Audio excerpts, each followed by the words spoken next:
A regulation granting a discretionary fund for the presidency was passed as part of a government-sponsored omnibus bill in the General Assembly of the Turkish Parliament early March 27, despite objection from opposition parties. The president can use the fund for state necessities that contain discreet intelligence and defense services, the national security and higher interests of the state, political, social, and cultural purposes, and extraordinary services, according to the regulation passed in Parliament, which made changes to the Public Finance Management and Control Law, which provides the discretionary fund for the Prime Ministry.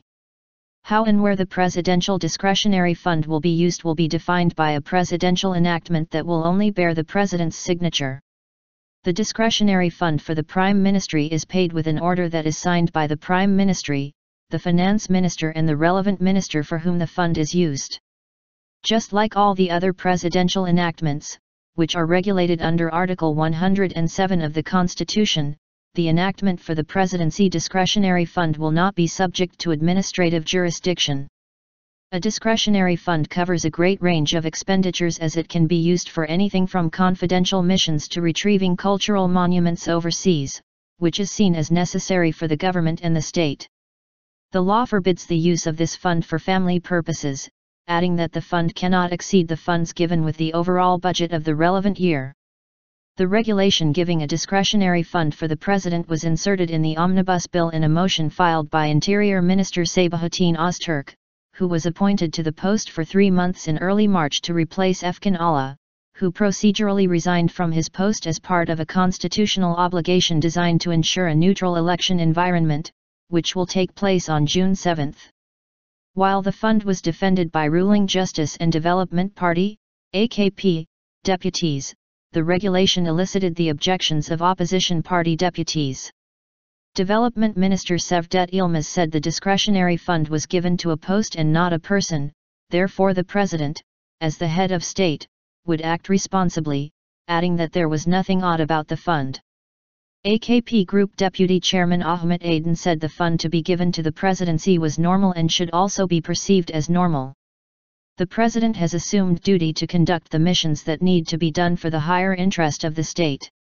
It is absolutely normal that there are some fund allocations to him to pursue according to these national interests.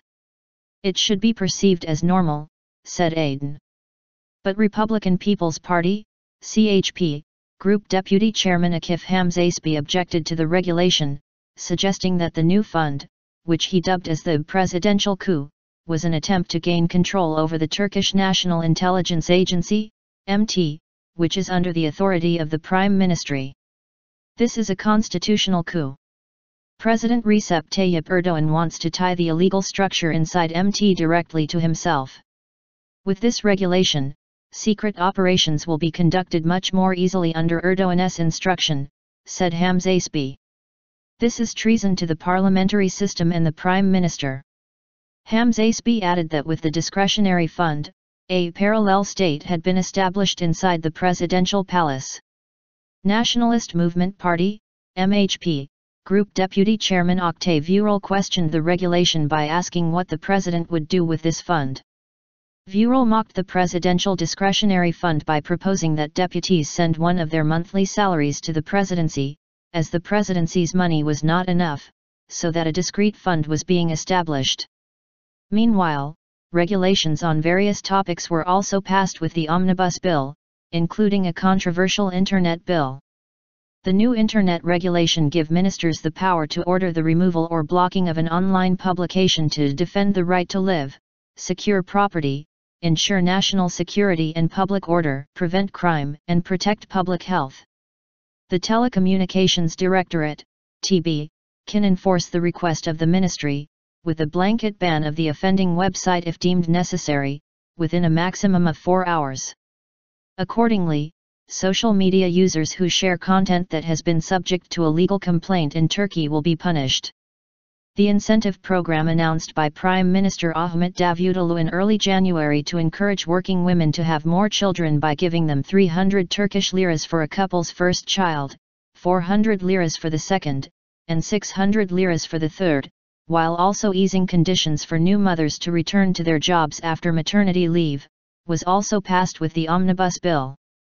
While the bill opened new quotas for the appointment of teachers to schools, which is a long-time problem in Turkey, the quota for the sports ministry is being increased due to a reconstruction of the ministry. The bill also foresees monetary support for Turkish citizens who will marry before the age of 27 and have already raised a certain amount of money for this purpose.